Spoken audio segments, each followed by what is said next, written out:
All right. Welcome on in to another action-packed and live edition of the Between the Hashmarks Podcast. As always, I'm Matt Lombardo, joined by my friend, colleague, mentor, and the purveyor of the Two Deep Zone. Mike Tanier is here. Michael, how are you today? I'm doing great. Is it really going to be action-packed, though? As action-packed as we can muster on a day like today and with an NFL draft class that lacks a lot of punch. Yes, we will try to bring the action to the draft class that seems to lack it.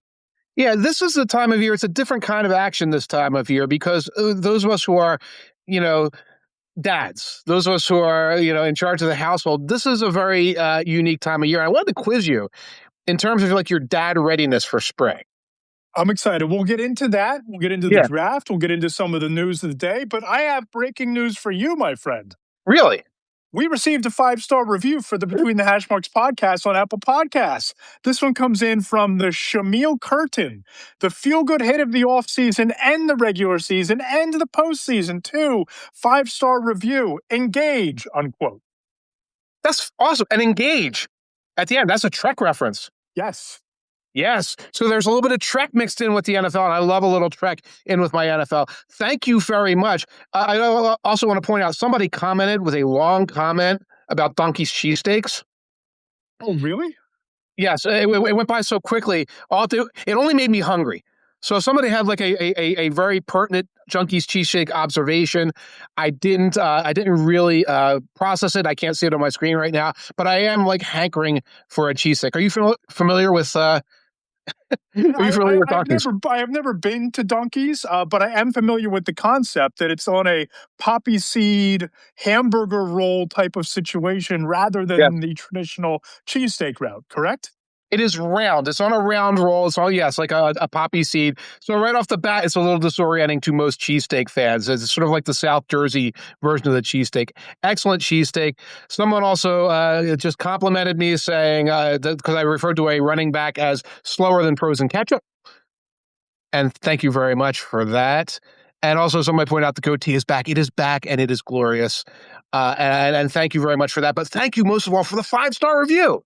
Absolutely. And kudos, 5-star goatee back and better than ever. I'm going to need to put you in charge of the comments today because for whatever reason, we always seem to have some sort of technical difficulties around here. But today's technical difficulty du jour is the comments are not showing up on the bottom of my screen. So if anything comes across, you're going to have to be on the lookout for that. But as always, a little bit of housekeeping. If you enjoy the bearded one, Mike Tanier, if you enjoy the deep dives, the analytics, the analysis, the storytelling and the dad jokes, subscribe to the Two Deep Zone on Substack. If you enjoy my blend of insider reporting and features and storytelling, subscribe to Between the Hashmarks on Substack. And always subscribe to the Apple Podcast Store, the Between the Hashmarks Podcast on Apple. Leave those 5-star ratings and reviews. They do help grow the show. And whether you're watching this on Substack later on or at my YouTube channel at Matt Lombardo 975, there's a direct link in the description for how to subscribe on Apple Podcasts. But you said you were going to quiz me a little bit on my springtime dad duties. Yeah, I have to test you on your readiness. Now, we're not going to do draft readiness. We're going to talk about that in a little bit. And it's impossible to be ready for this draft because it's like getting ready for nothing. But let me ask you this. Have you tested the air conditioner yet? I have not. That has to be high on the priority list, and I've kind of let that slip as far as like getting it inspected. I live next door to an HVAC guy. He runs up in an HVAC company, so I can just knock on the door and say, "Hey, send one of you guys over." It's been a couple years since I've had it inspected. I should probably get on that and have him send some of his people over to give it a look-see. Have you? I have. Now, I got the quarter zip on right now. You've got a jacket on. It's not the weather for that. But last week we had a couple of 80s. And I risked a lightning bolt from heaven from my father by testing the air conditioning early on. I do not have an HVAC guy next to me, and we are going to have somebody come out to service it to make sure that it's working in peak order. I like the idea of you just knocking on the guy next door's door and say, "Hey, repair my air conditioning for me." I'm sure that's how he loves to handle his customer service. A knock on the door from a neighbor. Send the guy over. I can bring him a beer. I'll bring him a Trogs. I mean, we're buddies. His kids are friends with my kids. Okay. I'll bring him a Troganator. Maybe he'll toss me an IPA. Maybe I'll throw 2 beers in for the HVAC servicing. Yes, because you want him a little bit lit while he's working on your HVAC unit. Perfect. Okay, so that one's fallen by the wayside. Has the lawn been mowed yet?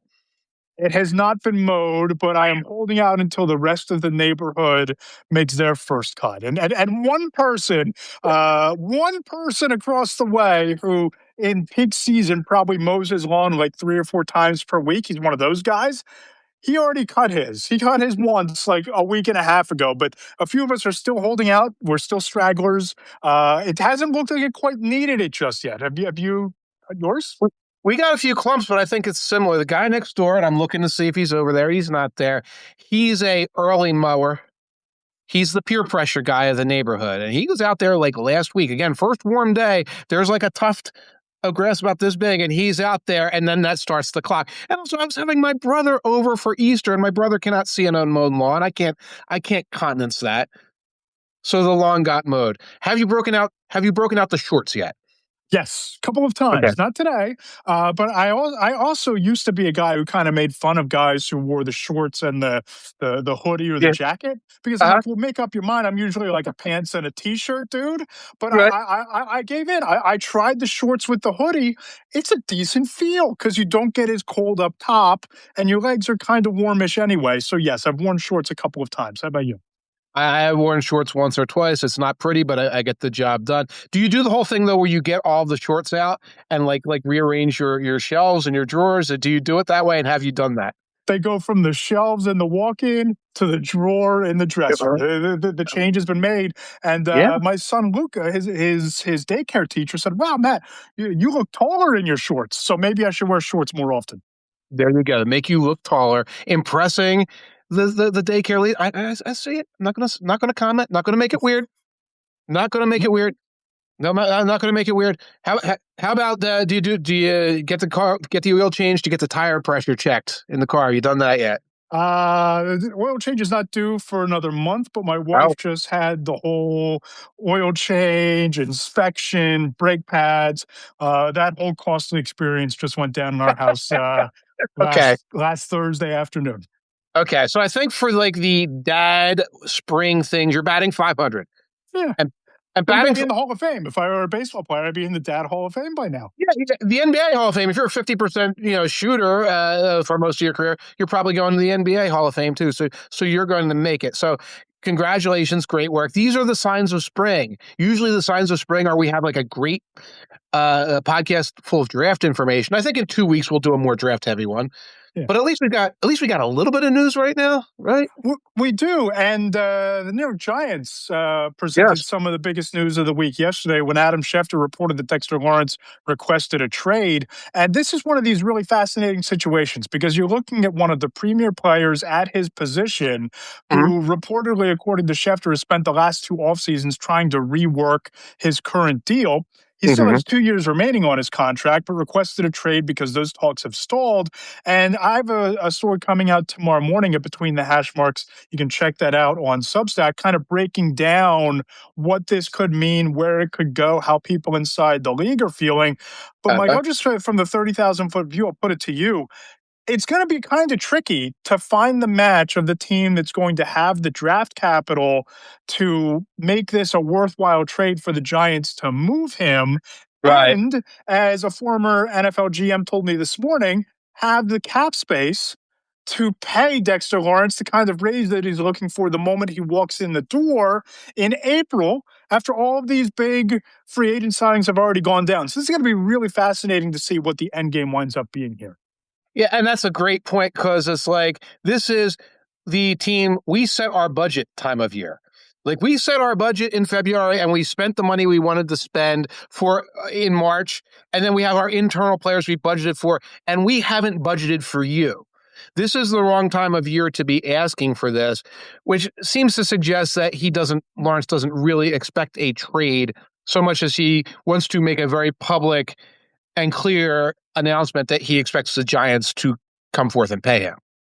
And that's exactly where I was going to go. And I think that's an astute point by you that, you look at this, it might not necessarily be about getting traded, but getting the Giants to pony up. Because I think that Dexter Lawrence and his representatives are smart enough to look at that roster and see that it's pretty top heavy in terms of talent. You have your Yeah. Malik Neighbors, Abdul Carter, Brian Burns, Jackson Dart is emerging. There's some talent at the top. Pretty Yeah. thin below that first layer. Dexter Right. Lawrence is in that top upper echelon, maybe the upper of the upper echelon. Right. They realize their value, and they realize that by the Giants trading Dexter Lawrence, even for a first round pick or multiple first round picks, if they can fetch him, you're making your team worse in the immediate future by moving on from him. Right. So we'll learn a couple things from this. One is we're going to learn what John Harbaugh really thinks of his current roster. Because if they're eager to a trade, then he still thinks this is a rebuilding team. The playoffs this year are not necessarily this end goal whatsoever. We're going for the future. If they prioritize keeping him, it's like, well, we're on a shorter window, and that makes sense. I think it's also going to test how the machinery of running the organization in East Rutherford is going right now, with Harbaugh in charge, Sheen on his hamster wheel somewhere in a corner, but probably somebody who still has to take the point for this. Mara doing his, Queen of England routine up there where he's going to drop hints as to what he wants. And how will this manifest either as a trade or as a contract extension, or will they grind gears against each other where Harbaugh says, I want to get this done. And Sheen said, well, we didn't want to get it done last year. We don't want to get it done this year. And it becomes a friction situation that runs into July, runs into August. This is uncharted territory for a team where it was like, well, this was Sheen's call. Before that, it was Gettleman's call. And if it was Gettleman's call, Lawrence would probably have $4 billion right now. And you wouldn't have anything else on the roster except him and Andrew Thomas. Yeah, it's a stress test. There's no doubt about it. There's a stress test. And I don't want to give away every team that I think is a fit, but there is one team that I think checks all of the boxes, right? They run a 3-4. They have a ton of cap space. They have a need that was exposed on the biggest stage in sports. The New England Patriots, I think, make a ton of sense here because you're picking 31st in the NFL draft. So it's a first-round pick, but it's a back end of the first round. So you're not giving up a premium asset. They have $39.5 million in cap space this offseason, and you just got off of a Super Bowl where you allowed 135 yards to Kenneth Walker, averaging 5 yards per carry, and you play in a division that houses James Cook, who you face twice a year, houses Devon Achane, who you play twice a year, houses Josh Allen, who you play twice a year. And if you're looking at yourself as the New England Patriots, a team that is the hunted rather than the hunter in a division with that much talent, trading for Dexter Lawrence is the kind of counterpunch that keeps you there and doesn't allow the Bills, now with DJ Moore and some nice offseason additions, to overtake you. Yeah, the Patriots are going to be really, once they get both Dexter Lawrence and A.J. Brown, look out, America. I say that because obviously you're not the only one who's like, the Patriots come into play when we talk about A.J. Brown and there's that Vrabel connection. And now it was Dexter Lawrence. I'm looking at the Patriots as a team that doesn't seem like it wants to do the cool, hot thing. They would have done it by now. They would have traded for A.J. Brown by now, or at least reached a deal with the Eagles that, we can't announce it till June 2nd. Right. But hey, we're going to pull this off. Right, or they would have been in the Max Crosby sweepstakes or doing this. I'm not saying they won't, but they strike me as this team that's saying, we know that we know what we did last year. We know how much cap space we have, but we're going to build organically. That's what I think is happening. But you're right. If they don't go in that direction, yeah, they're a team that could go out there, pursue Lawrence. He's still in his prime. And can be that difference maker. I think he should be that difference maker for the Giants because the Giants' whole thing is the front four is the strength, or however you want to put it, the defensive front is the strength, and we're working our way out from there. I'm seeing for next year, $64 million in cap space for next year. Now, that's not actually a ton. And I'm stunned because I look at the Giants and I was like, okay, the money ain't going to Dart. It ain't going to Neighbors. Where is this money going to? Well, some of it's going to Lawrence. So, of course, they're already in the hook for 30. So if that goes up to 40, that's only $10 million in new cap space. Andrew Thomas, fair enough. Brian Burns, 2 years down the road, he has a huge cap number. Darius Slayton has a big cap number. So I look at the Giants and say they should do this, but then I go into that Giants headspace where it's like, oh my God, how are they leveraged for 2027 when they still aren't that good a team and most of their best assets are on their rookie contracts?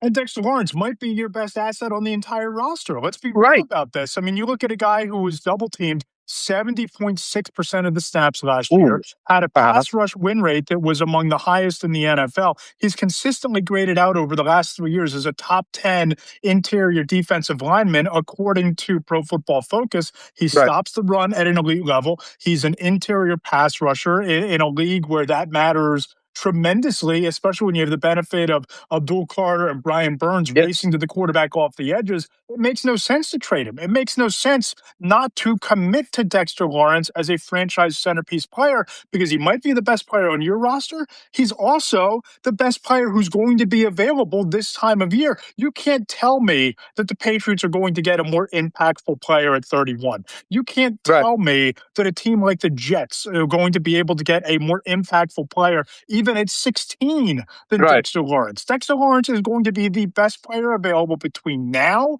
and next free agency. And some Yeah. team is going to be desperate enough to offer a first or a second round pick or 2 first round picks, whatever the package may be. But if you're the Giants, Yeah. you better think long and hard about giving up that kind of asset if you think that you're close. If you think you're close, you Right. don't trade Dexter Lawrence for multiple picks. And even if you're not, because I don't think you can get that impactful player at 5. No.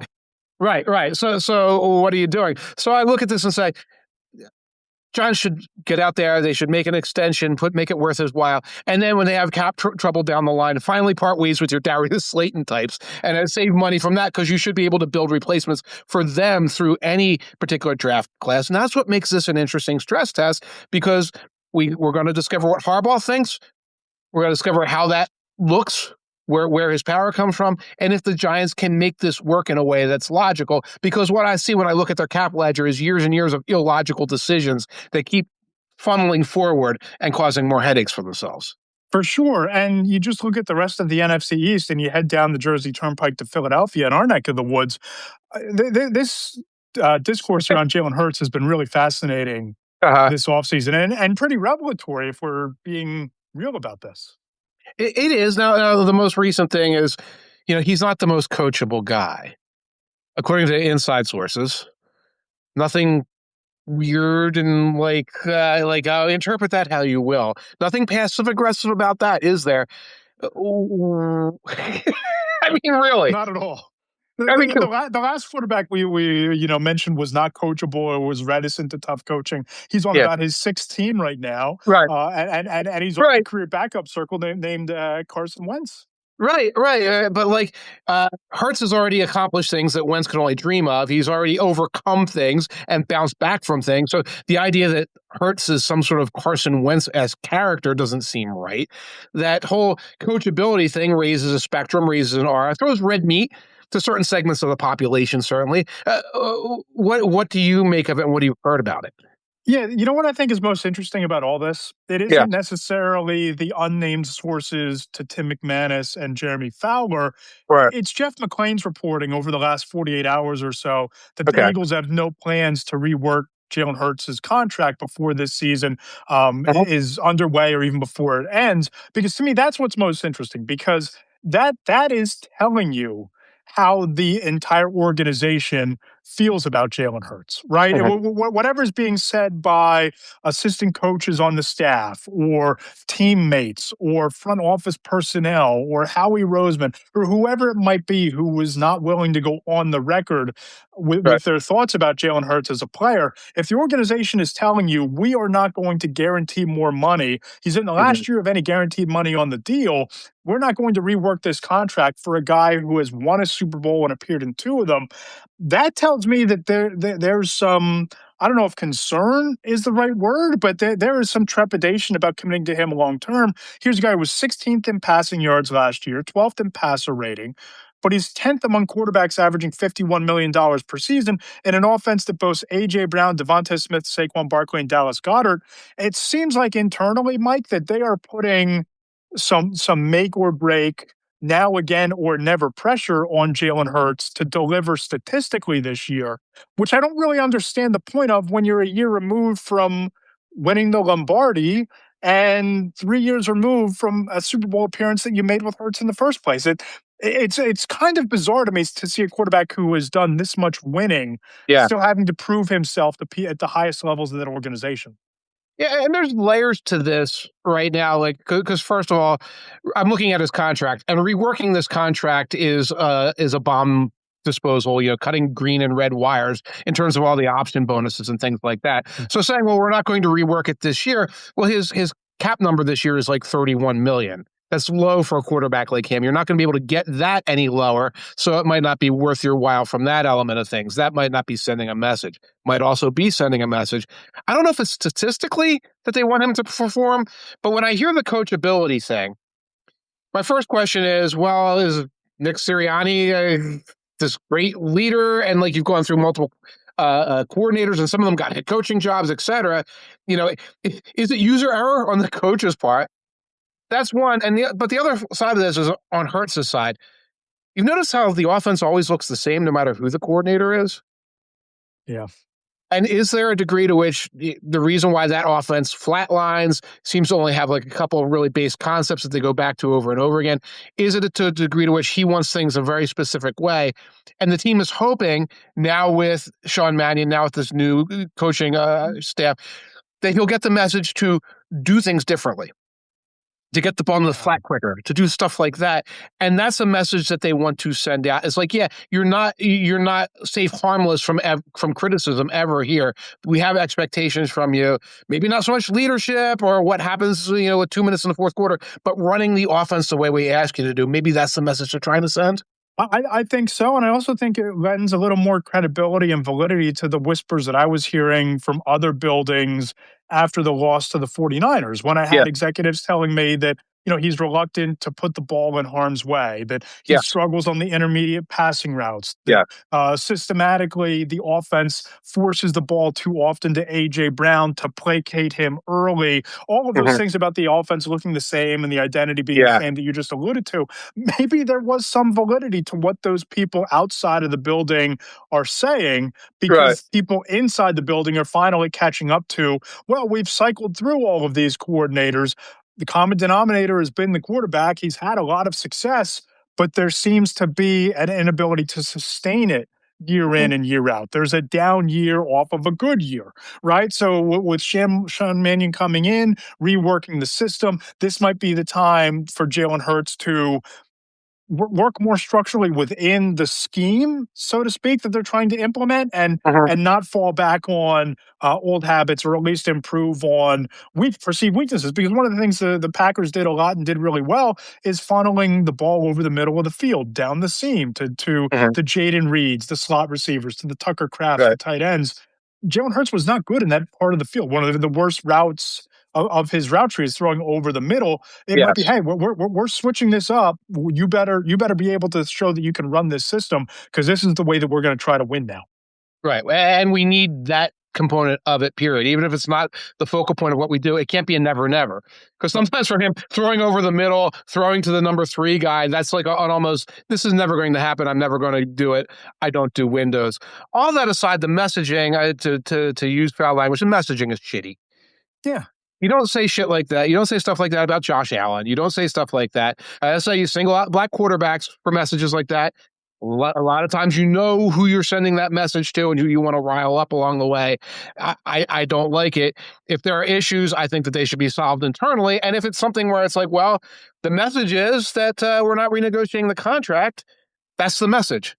That we don't have to do this passive-aggressive thing and like, oh, now we're setting him against A.J. Brown again and against Nick Sirianni again and fomenting things. And it's not for nothing, happens at like one of the slowest times of the year.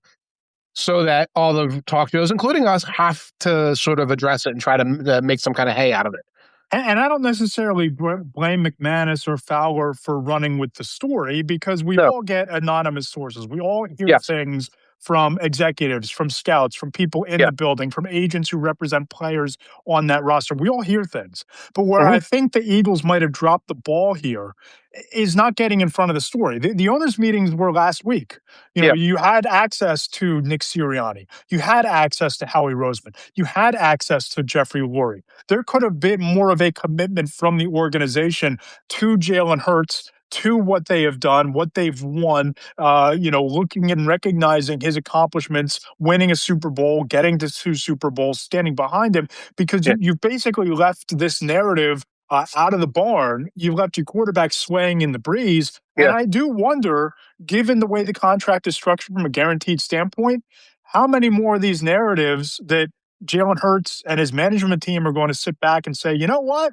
If you're not going to rework the deal, maybe we don't show up to voluntary OTAs, right? Or maybe you start to force the issue and it gets real ugly after an Right. offseason of planting these messages and this narrative with the media about their client. Right. And I don't think that's a this year problem. So what happens down the road happens down the road. Did you see the whole Jalen thing that happened when they talked to Lurie? The Jalen incident? I didn't, no. Okay. They asked him about Jalen's contract and Jalen's performance, and he gave up a couple of one words. There's no new progress. His performance was fine. Then, after a couple more questions, he was like, "Oh wait, I thought you were asking about Jalen Carter. I thought you were asking about Jalen Carter." And he literally, I think Lurie literally said, "Can I go back and can we restack those questions? Restack this. Because I was confused and I thought you were asking about Carter." Now that tells you something about Jalen Carter, what they're thinking about him in the building right now. Right. Right. We want to make sure that guy don't get behind the wheel and he stays focused, etc. But then Lurie gave us the BS sandwich about like the how great Hurts is the organization and how they want to do everything to him. So that's where we're at with this. With this. Where I think there was almost like a DEFCON 2 situation with everybody running from the tables and saying that Lurie was very non-committal about Jalen Hurts, and then Lurie realizing and putting out a fire. Part of that tells me that it's a little bit of it's silly season, but I can't discount the possibility that there is friction based on what we're hearing. I think there's no doubt there's friction. And I think that it's going to be really interesting because it seems like there's friction from all angles. Because I don't know how you mend fences with A.J. Brown. I don't know what Nick Sirianni does to massage the relationship now with Jalen Hurts. I don't know what sort of concessions from a preparation standpoint or an approach standpoint that Jalen Hurts now has to make to placate the expectations of people in that building, if he even knows what they're expecting of him. I mean, there are now a lot of behind the scenes vibes that need to be adjusted and attitudes that need to be adjusted within that building, it seems like, before they get back on the field for OTAs in a few weeks here. It's not fun. No. It's not fun. It's not happy, joy. I could see us this time next year being like, well, thank heavens they blew the team up. Thank heavens AJ is gone. And well, that big Jalen Hurts trade, I could see that in 2027. It's not for us right now, but I could see if this team doesn't do what they did 2 years ago, I could see this being like, well, here comes the start over. Here comes the plunger. Yeah, mark the tape, 1:38 p.m. on April 7th. I do think there's a non-zero chance to take a quarterback sometime Friday of the draft. Yeah, but who? Who that like? How the hell do I know? How do I know, right? With a 62nd pick in the NFL draft, the Philadelphia Eagles select quarterback from Carson Beck State. Yeah. Right. It's not a great year to do that sort of thing, but I think that especially taking quarterback who gives a damn, I think that lights a brighter fire underneath Jalen Hurts than taking, Aaron Rodgers when you still have Brett Favre on the roster. I don't know if you can. With me, you're going to take nobody. You're going to take nobody from nowhere to bring into this building to challenge me. Really, that's what you think? I don't know if you can send that kind of message with this draft, and I would not do it with a day 2 pick and say, "Oh, here's your challenger. It's Cole Payton," and then Hurts be like, "Well, if that's where we're at, that's where we're at." And then me and AJ Brown are going to go to the library together. I don't know what to say about that.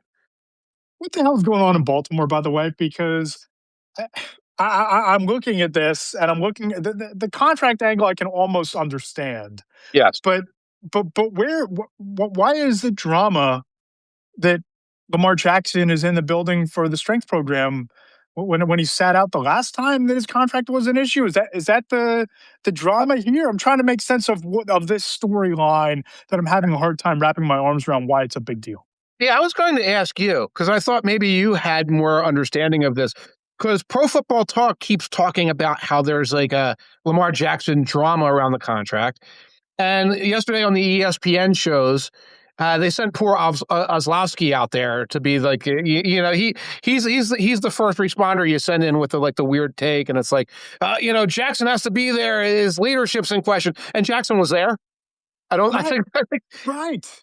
I think there was some confusion that Jackson actually, showed up on time and was like, I don't know, doing what you do the first day of OTAs, throwing a Nerf ball or whatever. And ESPN's trying to do this thing like his leadership is questionable.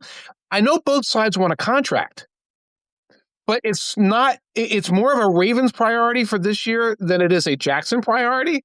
So I don't know where the big spectacle and drama is, except that I keep hearing about it. Yeah, all you've heard this offseason is that a Lamar Jackson extension is coming, that it has to come. And it makes sense, right? Because they're projected to be $12.3 million over the cap next year. They only have $29.5 million in cap space for the rest of this year, which it makes sense that you'd want to extend Lamar Jackson. I would have probably, if I'm Steve Bisciotti, I would have probably preferred to have this wrapped up and done if I was Eric Acosta by like Valentine's Day, so that I could have paired Max Crosby with Trey Hendrickson and had this Lamar Jackson nonsense off the table, off the desk, off the board. But that's not where we are right now, right? So you want to get an extension done. And I get it, from both sides to a degree, because when you look at Lamar Jackson's contract, it's a similar situation that Jalen Hurts is in, right? Because he only has $1.3 million guaranteed this year, no guaranteed money next year, and then it's all void years from 28 to 2030, void years each year. So I can see why Lamar Jackson would want to get a new extension done. I can see why the Ravens would want to lower the cap number. It costs $84.4 million against the cap next year. So you need to lower that like yesterday. You need to get that lowered. But this is what you do if you're Lamar Jackson, right? You are the good soldier. You're doing the right thing. It's a new head coach. It's a new offensive coordinator. It's a new staff. You're in the building for strength and conditioning. You're lifting weights with your teammates. You're around the building. Why is this drama? Unless you're advocating for him to force the issue by staying away and like taking a stand on social media and like blacking out the Ravens logo on all his social media photos. Like, what are we talking about here? Right. It's important to remind folks that Lamar Jackson does not have an agent, and he really doesn't have an agent. Like, it's not like, well, his mom sort of takes care of things and there's like somebody else, but it's really like elite, not agent level. So sometimes the DaCostas are picking up the phone and like trying to contact somebody, and they don't know who necessarily they're trying to get. Jackson is not a talker. He's not somebody who gives a bunch of interviews. He'll talk during OTAs and he'll be like, God is good. These things take care of themselves. And that's all you're going to get from him. So I think sometimes we project what we want him to think or what we want him to say on him, and that he's playing some kind of dimensional chess contract-wise, when it's really like it's not getting handled by the normal channels who would seep out information to us. I think that's a lot of what's going on. And I think there's a little bit of, last time there was a contract drama, it turned into a trade request, and it turned into one of the big, people still talk about, the Falcons didn't go after Lamar Jackson when they could have. Well, what does that tell us about blah, blah, blah, blah, blah? Like, whatever. The illusion was there from all these teams. Right. When we just talked a moment ago, Dexter Lawrence is in the same circumstance. Like, the budget has been put in. You're like this other thing. And like these teams are not like run that well that they can turn on a dime. So I think that there's a degree to which Lamar Jackson's famous. There is some contract dispute out there. They want a negotiation. Let's make it bigger than it really is. Now, he could walk away and not show up next week or whatever, make us eat our words, right? Whatever. Right now, it just seems like it's a manufactured drama. Yeah, and I don't know what people would expect him to do because if he did hold out during the voluntary, or not even hold out at this Yeah, point, if he didn't show up to voluntary workouts, if he didn't yeah, show up to the building, people would be saying, "What the hell's wrong with Lamar? He's holding out." right, It'd be all this criticism of Lamar Jackson. It'd be all of this drama, put his way. But if I'm the Ravens, to me, right. it's a measure of good faith having him in the building for this. It's an opportunity to have a dialogue with him directly while he's in the building and try to get this wrapped up and tied up into a bow, because I think it's beneficial for both sides to get this done. If you're Yes, Lamar, you don't want to go into next offseason with an $81 million cap number hanging over your head with no guaranteed money. And if you're the right. Ravens, you don't want to be stuck in a situation where you're alienating an MVP quarterback who you've built your entire franchise around, whether it's Derrick Henry, Rashad Bateman, Zay Flowers, all of the resources you put into the defense trying to win a certain way. You don't want to alienate your quarterback. You don't want to have to start over from there, picking in the 20s next year. Get a deal done. Start the conversation now.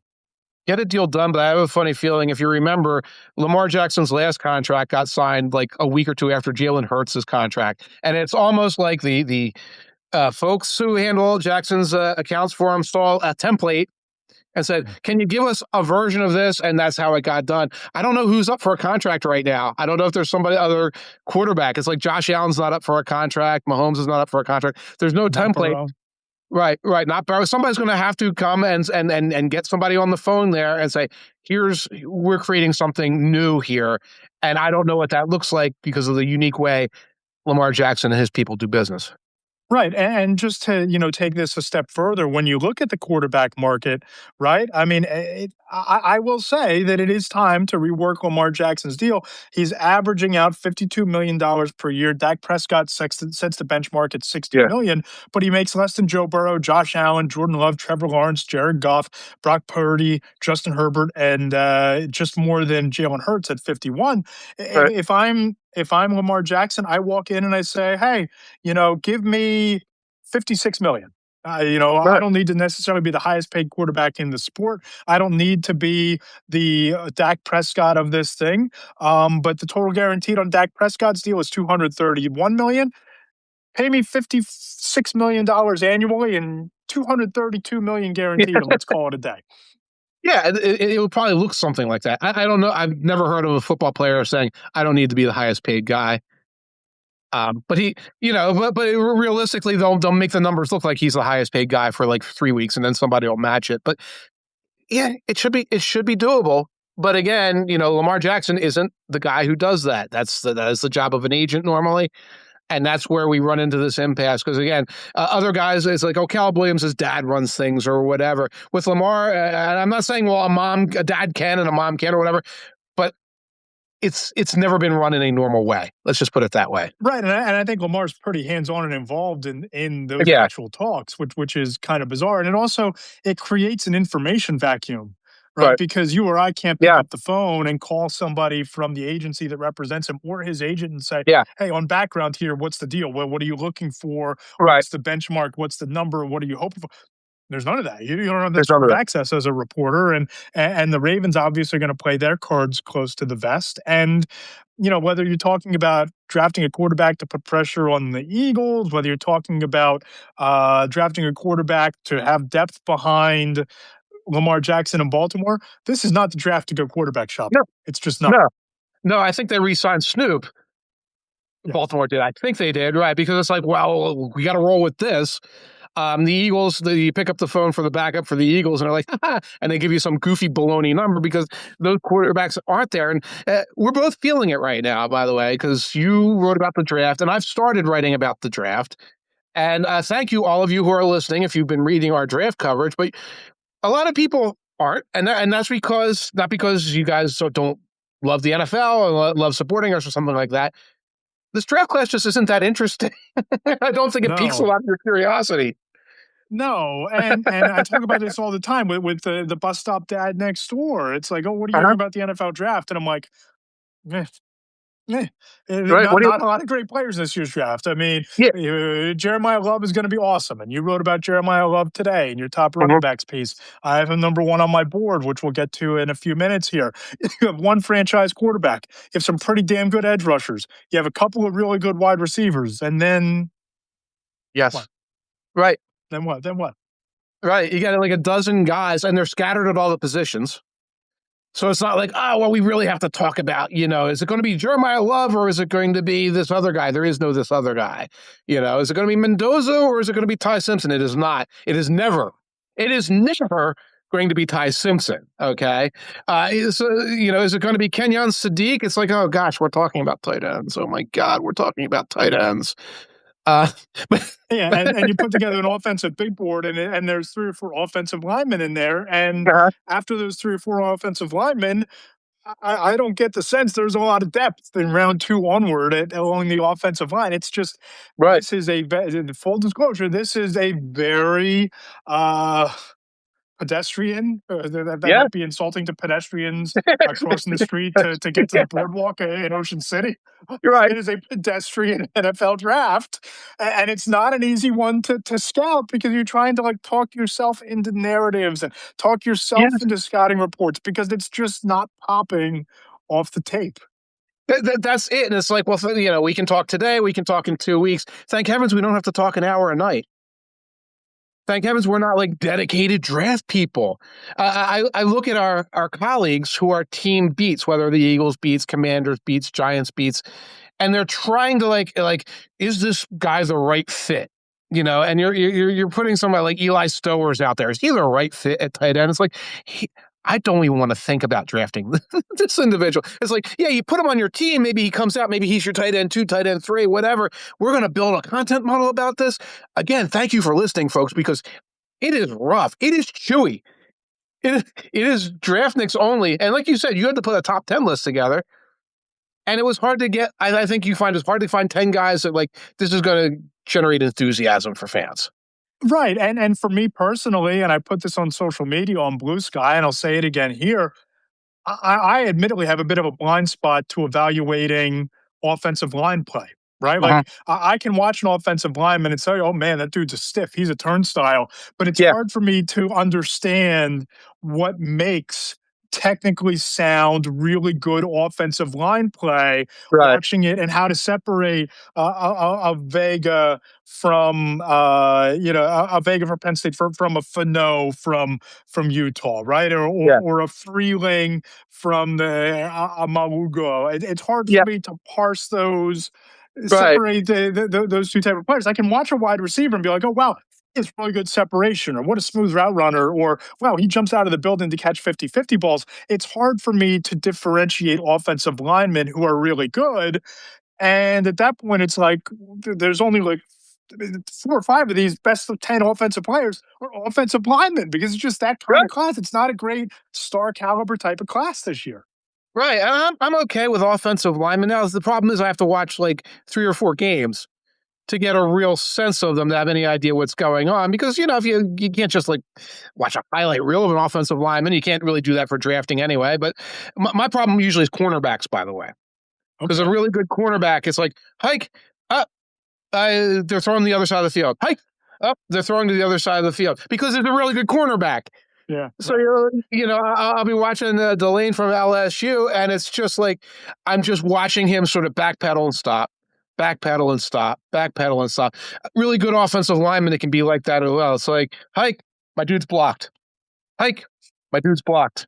Yeah. Hike, again, the turnstile, you'll catch that because it'll be like, oh, I'm on my ass, whatever. And it's like, well, how is that dude who blocked everybody diff better than this dude who blocked everybody? And how much of the dude who blocked everybody is a byproduct of the blocking scheme that he happens to be playing in, right? Like, right. That's where there's not much separation. And we're going to get into some of the top offensive players on my board. But next Monday, the top 10 defensive players comes out. And I have a feeling that I'm going to need to push Messidor, the edge rusher out of Miami, a little bit further up the board. Because full disclosure here, speaking to an executive last week, he said Messidor is a legitimate first-round talent, put him higher than you think. And today, texting someone on Dexter Lawrence, a defensive line coach, Uh-huh. He asked me unsolicited after giving me his thoughts on Dexter Lawrence, hey, what are you hearing on Messidor? So clearly his team is in Yeah. on Messidor, and he's Eh, trying to get him into eh, his defensive line room. Right, right. How do you not know anything about Messidor? I think he's been in college 13 years. Yes. He's the guy I can ask if he's mowed the lawn and gotten the shorts out yet. He's one of the older prospects, but he's a good ball player. That's interesting that he's getting the buzz right now. It's like, were you not watching Miami footage, guys? Right. You would not watch, some of the other Right. linemen When, on this class, right, when you were watching Ruben Bain and he didn't get the sack because the quarterback was on the ground, at some point I hope you asked, hey, who got the sack there? Because that was who it was in a lot of Yes, it cases. was. Yes. I'm just saying that if we're going to have our 1, 2, 3, 4 edge rushers, Messidor might get bumped up a rung on my list just because of the buzz Yeah. inside the league. Right. Well, if you compared to these offensive guys, so many of those defensive players are higher. Let's roll through your offensive guys here, and let's see what's going on. Yeah, so I go Jeremiah Love at number 1. I'd love to get your Sure. thoughts on Jeremiah Love in a second. I think if I'm putting together like a top 25 overall, Love would probably be my number 1 overall prospect. From an AFC scout, quote, conventional wisdom says, don't take a running back that high, but this dude is a special talent and a special kid. Why can't he have a Bijan or Saquon type impact, unquote? Your thoughts on Jeremiah Love? Of course he can. Look at Bijan. Look at the Falcons. 5 straight Super Bowls, right? Look at Saquon's Giants. Weren't they great? He can absolutely, Scout, my dear friend, he can absolutely have a Bijan, Saquon, Ashton Jeanty talent. He is exactly that kind of player. But there's a reason the conventional wisdom is to not take a guy good. And you said it in the course of your sentence. Yeah. I'm sorry. Like, he can exactly have a Bijan, Saquon on the Giants type of. He's exactly that kind of guy. So where do you draft him? I keep hearing this buzz of him going to the Titans, and it's like Yes. I don't really I understand it, but I don't, because I Yeah. think he can elevate Cam Ward.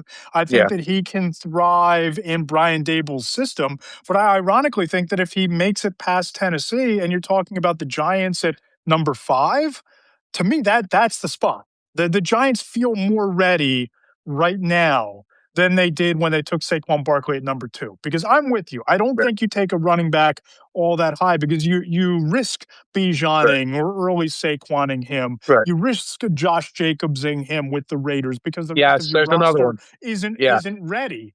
When your roster is ready, when your team is good, when your team is a contender, the running Yeah. back can be the difference maker. He can be the Right. Kenneth Walker. He can be Derrick Henry in Baltimore. You need to have the roster around him, the infrastructure around him to make it matter. I think he Right. matters with the Giants. I think he's a lock. He goes top 10. I think the Mhm. ideal spot might actually be the Giants. How about you? I think the Titans might take him, and they're going to talk themselves. They're going to give that. They'll recite the conventional wisdom. It's like, well, we have the quarterback now, and we think we're ready to compete at this level. And he's going to come in, and he's going to be the security blanket for Cam Ward, and like that all sort of makes some degree of sense. And he'll run for 1,300 yards, and the team will go 6-11. Unless Ward has a super blossom, which is possible, but like there's a lot of range to go. Giants are less ridiculous. I still don't. I don't see it at this point. If I had more clarity on Dexter Lawrence, maybe I'd say it. We paid Dexter Lawrence. He's happy. He's in the fold. We're going to win with sacks and neighbors and this trio. Okay, fine. I look down a little bit. Obviously, the Chiefs are off the board now because they got Kenneth Walker. Do you talk me into the Commanders? I look at the Bengals. Bengals could be fun. Could be fun. They're the 1980s Lakers at that point. It's like, we're going to beat you, 120 to 102.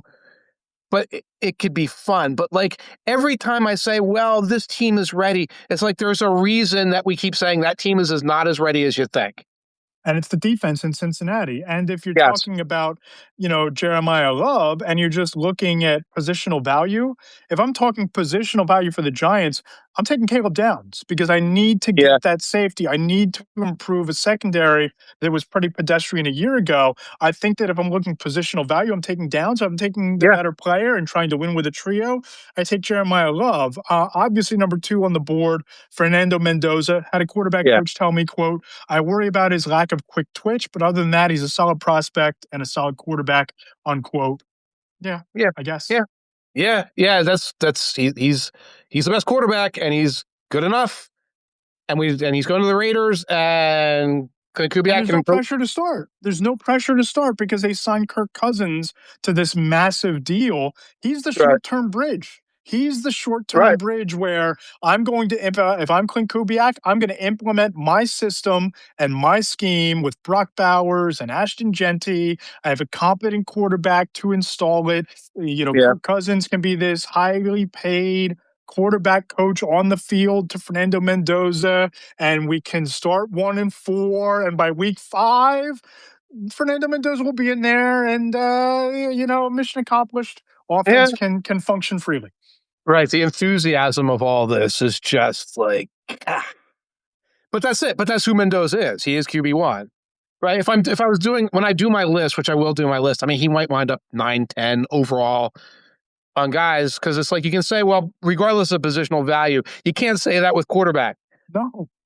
But regardless of positional value, it's a quarterback. It's like he might be 27th or something like that. I lack the statistical ability to evaluate that at that level. So I'll put him in there after Love and after Styles and after Downs. And and here's Mendoza too.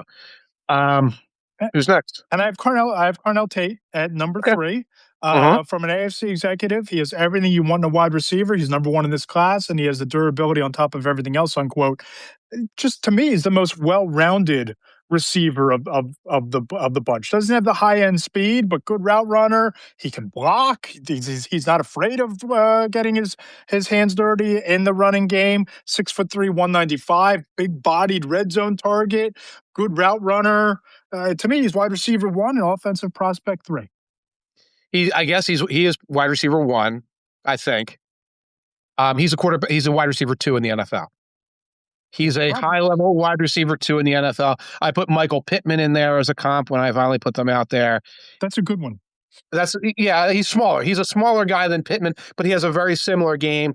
And that's my problem here, because we're talking about the third best offensive player on the board. We're talking about wide receiver 1, and we're talking about a guy so incredibly awesome that he got traded as an afterthought to the Steelers this offseason. So that's my worry with this, where, Carnell Tate as the third guy we're talking about. I think he's going to be a good pro, but gosh.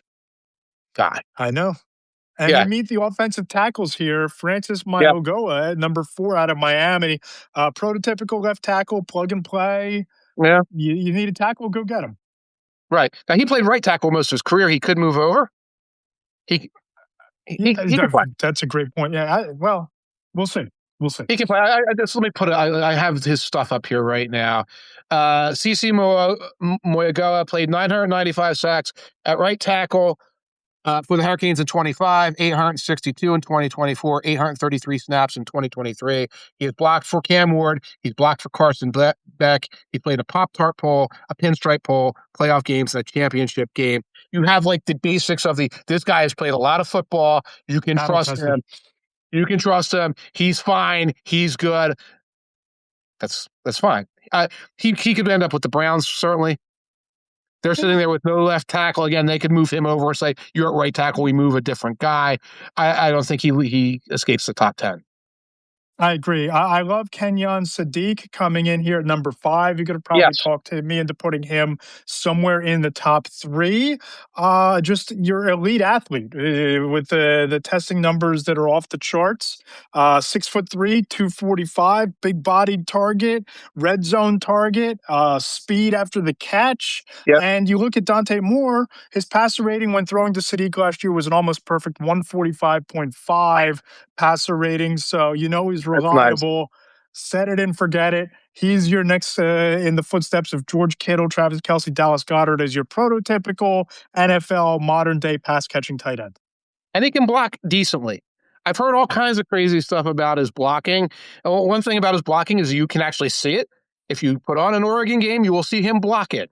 Because a lot of times when you talk about your Kyle Pitts types, you will put on the film and you will see them in the slot, playing slot receiver over and over and over again. You'll see Sadiq actually going out there, as an H-back and kind of going into the hole. You will see mistakes, but the fact that he's doing it is a sign that he can do it. He was trusted to do it. I like him. I put Tyler Warren out there as a comp. Good one. Yeah, Okay, I don't know why they're good one. Colts comps. A lot of Colts comps right now. But like, yeah, I think Warren was a bigger guy. Obviously, he did crazy stuff like play quarterback and all. But that kind of like impact as a rookie, I think Sadiq can have it. Tight ends, you don't want to draft them too high, but we reach the point where you say, well, you don't want to draft this guy too high. You don't want to draft that guy. You got to draft a guy. Best player available. Best player Take available. your best player or somebody who fits your need. And Right. Sadiq might be a guy who checks both those boxes. Coming in at number 6, and maybe the strongest quote from anyone inside the league that I spoke to about these guys was Mekhi Lemon, wide receiver out of USC, says, quote, Uh-huh. "We like Lemon a lot, especially as a slot receiver, but he's a combo who can also play the Z. He's in a similar mold to Jackson Smith and Jigba from an AFC personnel executive." Very Okay. interesting high-end comp there. To Right. me, Mike, I watch him, really excellent route runner, next gear acceleration, after the catch weapon, 79 passes for 1,156 yards, average 6.4 yards after the catch After the per cat. reception. If you Yeah. had me in a GM chair and you had me going to take a wide receiver, I think Tate might be more the complete package. You might have to talk me out of taking Mekhi Lemon if I were looking for a wide receiver. I've heard the JSN comparison. I've heard the Amon-Ra St. Brown comparison. I always worry a little bit because those are the guys you grab when you say, well, the actual physical package isn't that great, but man, we really, really like him. You know, and if you whiff on that, you get a guy. It's like, oh, he's not that big and he's not that fast. In this case, he is a tough guy. He is a very good short route guy. He is a good yak guy. Um, he's again, I have him as my wide receiver too. But again, it's like, well, my wide receiver 1 isn't as high as I'd like, and the guy who can't climb past him isn't as high as he like. These are guys I love mid to late first round. In a In typical any other draft, year, yes. yeah, typical draft. Oh, they could fall to a team in the teens, a team that was in the playoffs. They could fall to the Panthers. They could fall to the Eagles. They're not going to this year, and that's what worries me about them is that you're going to get wide receiver 2 or like good slot guy players at like wide receiver 1, Malik Neighbors, Jamar Chase prices and expectations. That's a worry. Right. You almost have to decide that you're going to load up on your defense early because Yes. that's where a lot of the strength is in this draft. And you Mhm. push some of those receivers down, and all of a sudden, a guy like Mekhi Lemon becomes valuable at pick 18 if he's on the Right. board that long, right? Right. Because they might be pretty good wide receivers compared to the rest of this class, but you aren't a lot of true alpha dog number 1 wide Right. receivers that are going to be perennial all pros, top of the depth chart players at the NFL level. Right. Right. And that's it. So you have to kind of balance those things. So are you getting the 5th best edge rusher? That might not be the best plan either. It's like now it's time to just grab these guys. And you can't trade down when everyone's looking at the same board and saying, no, we don't want to move up. There's no reason to move up, especially when Yeah. next year is supposed to be loaded, especially at quarterback and more Yeah. talented overall. Number 7, Vega Ione, offensive guard from Yes. Penn State, decided to reach out to Duke Manyweather, good friend of mine, Oh, offensive line trainer, runs O-line masterminds. He said, quote, "There isn't much on tape that Vega can't do. He's right. physical, good technique, movement skills, elite play strength, and just very savvy," unquote.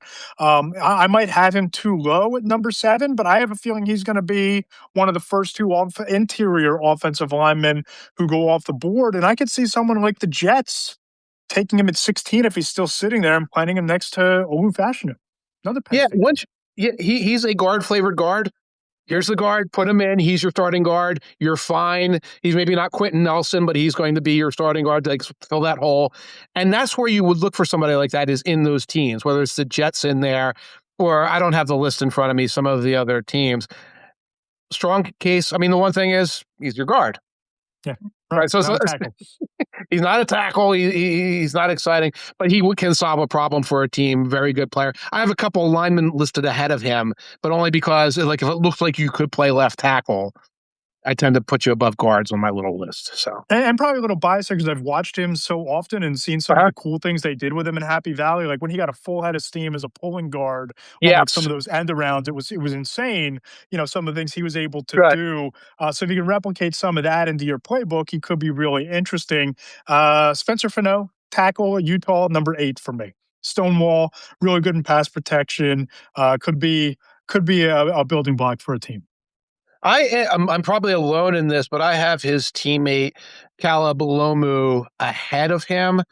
I don't want to get into the weeds as to why, because I have to actually look it up, because I actually get them mixed up sometimes when I'm talking about them, because they both played for Utah. They both have 4-letter last names. It can be a little bit tricky with that. But that's kind of, we're already there now, where it's like, you gotta, here's a right tackle from Utah who played a little left tackle early in his career, and like he's a reasonably good prospect. But where are we? Number 7? Number 8 on the board. We're number 8 on the board, and we're talking about one of the 2 tackles from Utah. Who's at 9? Jordan Tyson, a little bit more fun. Yeah. Arizona State. Front office executive quote, Tyson's a solid player, but some injury concerns, and I wonder if they'll push him further down boards. The really bad knee injury, I think it was last year, the MCL and the PCL, really played a role in his career. But Sun Devils quarterbacks had a 108.2 passer rating throwing to him a year ago. Deep threat, lots of separation, lots of speed, but can the knee hold up? That's where you're going to have to weigh against it in your war room. Yeah, it's knee. I've got hamstring. I've got a collarbone injury in 2024. He talked at length about his injuries. He really works hard to get better, get to improve. Kind of a short pass target. I have him below Chris Brazzell from Tennessee, who's like a big 6'3" specimen of a guy. I have him below Zachariah Branch, but that's me being a weirdo here. Out of Georgia, he's total screen pass guy. He's like screen pass jitterbug. But Tyson's somebody. He got his family background, a lot of athletes, got an NBA player in the background there. Solid player if he can stay healthy. But again, not somebody I look at and say, oh, he's going to catch 14 touchdown passes for you. He's more of a wide receiver 2 type, somebody who snaps off the shorter route, somebody who's good on third downs. Move the chains kind of guy. Every offense needs one of those. And rounding out the top 10, we have Monroe Freeling from Georgia. Yes. Athleticism, tested well. Yes. 6'7", 315, big dude. Only allowed 1 quarterback sack and 5 pressures last year, according to Pro Football Focus. Really sturdy. You could probably talk me into putting him a few notches higher on my board, but I have him at number 10 at the moment. Him and Caden Proctor out of Alabama are 2, like 6'7". This looks like somebody from Asgard. They're major program SEC guys at left tackle. And when you start watching them, and I start watching them, and if you are somebody who can nitpick, you can nitpick them because it's like, well, I'm the biggest guy here. And like, if I lean too far in one direction, my feet get crossed, I still probably make the block. Both of them, when you get late in the first round and you get your Eagles, and you get your Bills, and you get these teams who are like, well, we've got 2 starting tackles now, but Lane Johnson or whoever, Deion Dawkins, a year or 2 might replace them. These are the guys they're going to get because the athleticism for both Freeling and Proctor is so elite that if you don't have to plug them in right away and you have a good line coach and you feel confident with that process, you're going to get a heck of a player there. Again, really good players, really good prospects, I think, for the long term, but guys I would think of as 26th, 28th, 29th, 32nd in the draft, that sort of player, not somebody where it's like you're going to get an immediate helper. Yeah, I think you're going to see a lot of that. You're going to see a lot of guys who are in any other draft, early second round, late first round, going in the top 15 or 20 in this year's class. But I think it's going to be a lot more fun putting together the top 10 defensive board next week, just from the people that I've spoken to, just from the eye test of watching some of these pass rushers and defensive backs. A lot more meat on the bone for the top 10 defenders that we'll put together next week. Absolutely. Off-ball linebackers, too. I think people know about the edges. Defensive tackles wobbly because Caleb Banks probably doesn't even have feet anymore. Cornerbacks are really stepping up in terms of, like, I had a bunch of guys like check is 40, check is 40, check is 40, like the lads from Tennessee, they put up big 40s. I was working on Jacob Rodriguez earlier, linebacker out of Texas Tech. He's going to be number 2 on the linebacker board because we got a young man named Sonny Styles at number 1. But man, freak. Yeah. Right. So if you're coming into this and saying, man, we need defense in the top 15, this is a draft where you can get all kind of exciting guys. Absolutely. So you debuted are we still branding it the 2 Deep 96? Because we had the Drew Aller profile last week. We had the Jeremiah Love profile today. What's next in the pipeline? What's coming up on the 2 Deep zone? We're still branding it as the 2 Deep 96, and there will be a 2 Deep 96 right before the draft where everybody will be ranked in order. But man, it's hard And what I learned last year, by the way, it's hard putting them in order because you get to somewhere and then you forgot a guy, or you realize, no, I really put this guy too low or too high, and you put it out there and it looks goofy. So I'm just putting them out position by position this year. And then when I'm really comfortable, they all go in order, and then you can look at it. But I did running backs, Jeremiah Love et al. Pretty much Right. Jeremiah Love, and then like all kinds of me complaining. Yes. Tomorrow, I believe, is safeties and defensive tackles. Garrett Nussmeier is going to get his own little segment. Ty Simpson's going to get his own little segment. I'll do Mendoza at some point, but I don't know what to say. What do you say? He's the Raiders quarterback. Hey, Raiders have a quarterback. Yay. He's in Vegas today for his visit. Yeah. How do you think that's going? If you're Fernando Mendoza, take him to see Wizard of Oz at the Sphere? Is that kind of what you do on the visit with him?